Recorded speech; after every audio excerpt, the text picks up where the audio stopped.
नमस्कार, आप सभी, मेरा नाम है अशोक यादव एडवोकेट और मैं आप सभी के लिए लीगल एडवाइजर वीडियोस अपलोड करता हूं, जो कि आप सब लोग लाइक करते हैं, पसंद करते हैं, शेयर करते हैं और सब्सक्राइब भी करते हैं। अब तक नहीं किया तुरंत करिएगा और दूसरे लोगों तक भी इस जानकारी को जरूर शेयर करिएगा। आज के लिए जो बहुत ही इंपॉर्टेंट थिंग है वो ये है कि जो पति पत्नियां झगड़ा होने के बाद जो पत्नी बहुत तेजी से अपने पति पर 125 सीआरपीसी यानी कि खर्चा लेने के लिए, मेंटेनेंस लेने के लिए अपने पति पर मुकदमा करती है, अब वो पत्नियां जो है वो थोड़ा सावधान हो जाएं, क्योंकि अब जो है चीजें बदल गई हैं। नया कानून आ गया है। अब तक था सीआरपीसी और अब आ गया है भारतीय नागरिक सुरक्षा संहिता। इसकी धारा 144 के तहत अब आपका मुकदमा दर्ज होगा। अब मुकदमा में बहुत सारी चीजें अपडेट कर दी गई हैं, बहुत सारे बदलाव कर दिए गए हैं, जो कि पति के लिए बहुत ही ज्यादा अच्छे हैं और पत्नी के लिए भी अच्छे हैं। लेकिन जो पत्नी सही का मुकदमा करेगी, मतलब वाकई उसको मेंटेनेंस लेने की आवश्यकता है, वो जो महिला है जो वो अपना खर्च स्वयं नहीं चला सकती है या फिर अपने आप को मेंटेन नहीं कर सकती है, उसी महिला के लिए मेंटेनेंस दिया जाएगा। बाकी जो महिलाएं झूठी होती हैं, जो सिर्फ अपने पति को प्रताड़ित करने के लिए या फिर उससे पैसा ऐंठने के लिए, ठगी करने के लिए, ब्लैकमेल करने के लिए मुकदमा करती हैं, वो पत्नियां सावधान हो जाएं, क्योंकि अब जो है उनके बस में नहीं है कि पति से मेंटेनेंस ले लें आसानी से। अब जो है वो हर चीज एक स्पष्ट पारदर्शी रूप से कोर्ट में रखी जाएगी कि पत्नी का पक्ष ये है, पति का पक्ष ये है, तभी आपको मेंटेनेंस दिया जाएगा। ऐसा नहीं है कि धूल में लठ मार दिया, जो मर्जी वो लिख दिया मुकदमे में और उसके आधार पर पति के ऊपर मेंटेनेंस बांध दिया लंबा चौड़ा और फिर पति जो है वो उसके नीचे दब गया, पिस गया। ऐसा नहीं होगा। अब कानून इसलिए बदला गया क्योंकि अब तक जो है, जो मैं बताते आया था कि PIL दाखिल कर गई, ऐसी कई चीजें हैं। अब जो है वो लॉ जो है वो एप्लीकेबल हो गया है। अब आपके लिए बहुत ज्यादा राहत मिल जाएगी, पतियों के लिए भी और पत्नियों के लिए भी। अब हर चीज जो है वो पारदर्शी है, स्पष्ट रूप से है कि आप ये हैं और आप ये हैं, दोनों का पक्ष रखते हुए जो भी न्यायपूर्ण जो मेंटेनेंस होगा वो दिया जाएगा या फिर नहीं दिया जाएगा, ये कोर्ट डिसाइड करेगी। अब बात करते हैं कि जो एक्ट बना है, यानी कि भारतीय नागरिक सुरक्षा संहिता जो बनाई गई है, उसमें कौन सा ऐसा नियम बनाया गया है जिसके आधार पर जो है पत्नी मेंटेनेंस लेने के लिए अब ज्यादा दिक्कतों का सामना करना पड़ेगा, क्योंकि जो महिलाएं झूठे आरोप अपने पति पर लगा देती थी, अब उन सभी झूठे आरोपों को साबित करना पड़ेगा। अब तक सेक्शन 125 सीआरपीसी में मेंटेनेंस के लिए अप्लाई करती थी महिलाएं कि हमें मेंटेनेंस दिया जाए, बच्चे के लिए दिया जाए, उनके लिए दिया जाए। लेकिन अब जो है वो सेक्शन 144 भारतीय नागरिक सुरक्षा संहिता जो बनाई गई है, उसके तहत मेंटेनेंस के केस फाइल किया जाएगा। अब क्या क्या इसमें बदलाव आए हैं, क्या वो सब कुछ मैं बताना चाहूंगा आपको कि किस तरीके से क्या करना होगा पत्नी के लिए भी और पति के लिए भी, कि किस तरीके से बच सकते हैं। सही बात में यह है कि जो सेक्शन अब तक मतलब 125 सीआरपीसी जो था, उसमें महिला ने जो लिखा वो कोर्ट ने मान लिया और मान के पति के ऊपर बांध दिया। लेकिन अब ऐसा नहीं होगा। एक कहता है ना कि जो चीज चल रही है, जो लिख दिया उसने वो सच है, ऐसा नहीं होगा।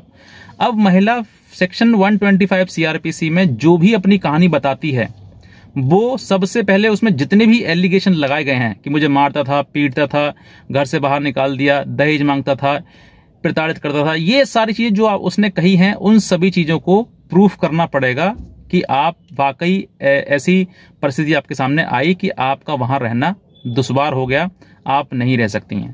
पहला कारण ये है। दूसरा, जो महिला अपने घर रह रही है, मतलब मायका ससुराल छोड़कर मायके में रह रही है, तो वो कारण क्या है उसका, वो स्पष्ट करे कि कारण क्या है उसका, क्यों रहना चाहती है, क्यों अपने पति के साथ नहीं रह रही है और अब जो है वो अपने मायके में रह रही है। तो वो ऐसा क्या कारण है कि जिस वजह से वो रह रही है, ये कारण बिल्कुल स्पष्ट रूप से बताना पड़ेगा। दूसरा इसमें है कि अगर पत्नी मेंटेनेंस करती है तो पत्नी की भी जो इनकम है उसकी वो भी देखी जाएगी कि पत्नी जो है वो क्या कमाती है, कमाने में सक्षम है कि नहीं है, क्या वाकई उसके पास कोई प्रॉपर्टी, कोई सोर्स ऑफ इनकम नहीं है, ऐसा वो उसके बताना पड़ेगा। तभी वो इस चीज को प्रूव कर पाएगी कि अगर उसके पास ऐसी कोई प्रॉपर्टी या फिर कोई ऐसा कोई सोर्स ऑफ इनकम नहीं है जिससे उसके पास कोई भी इनकम हो सके, तो वो जो पत्नी जो है वो हकदारी होगी मेंटेनेंस लेने की, वरना नहीं होगी। अगर वो ऐसा करती है, उसे बताती है तो। अब ऐसा बताना और फिर इसमें सच और झूठ भी तो होगा ना, क्योंकि ऐसा नहीं कि भाई पत्नी ने बता दिया तो वो सबको सच मान लिया गया, उसको भी वेरीफाई किया जाएगा कि वाकई ये सच है या झूठ है। अगर वो झूठी निकलती है तो वो on the spot he dismiss हो जाएगा। तीसरा आता है कि पढ़ी लिखी महिला, यानी कि जो पत्नी, क्योंकि बहुत सारी ऐसी महिलाएं भी हैं जो काफी पढ़ी लिखी हैं, बीए, बीकॉम और MSc, BSc, MCA, MBA, BEd वगैरह सब कर रही हुई हैं, लेकिन फिर भी कोर्ट में आकर ये कहती हैं सर हम तो गृहिणी हैं, हम तो कुछ कर नहीं पाते हैं, हम तो लाचार हैं।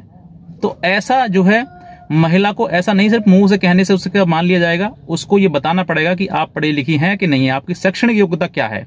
आपकी अगर शैक्षणिक योग्यता बीए एलएलबी है तो ये कोर्ट स्वतः ही मान लेगा कि आप पढ़ने में या उसमें काम करने में योग्य हैं, सक्षम हैं, या फिर आप उसको जानबूझ कर आप काम नहीं करना चाहती हैं।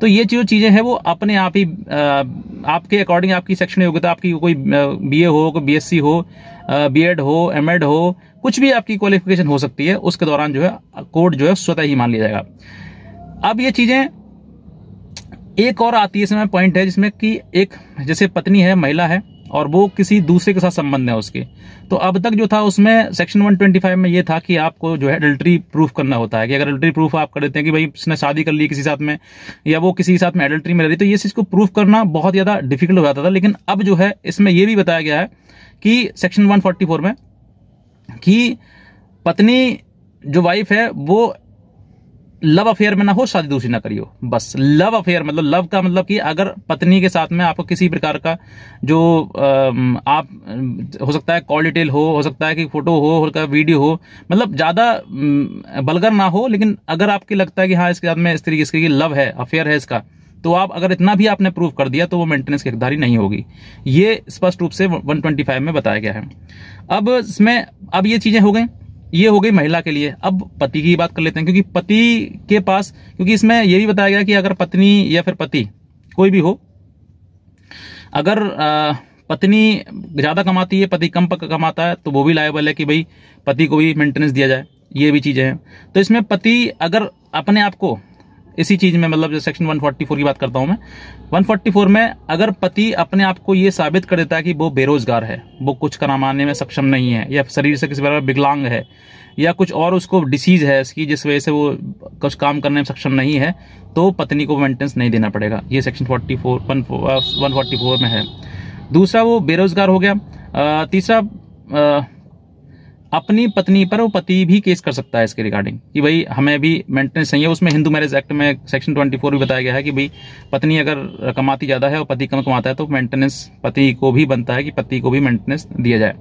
अब इसमें मैं एक सुप्रीम कोर्ट के जो लैंडमार्क जजमेंट है रजनीश वर्सेस नेहा, इसका भी नाम लेना चाहूंगा, क्योंकि इसमें भी बहुत सारी चीजें कही हैं कि अगर पत्नी अनेबल है, मतलब खुद को मेंटेन करने में सिर्फ, और जो महिला सक्षम है वो कमा नहीं सकती है किसी प्रकार से, तो उसी को दिया जाएगा मेंटेनेंस जो है, बाकी हर महिला को नहीं।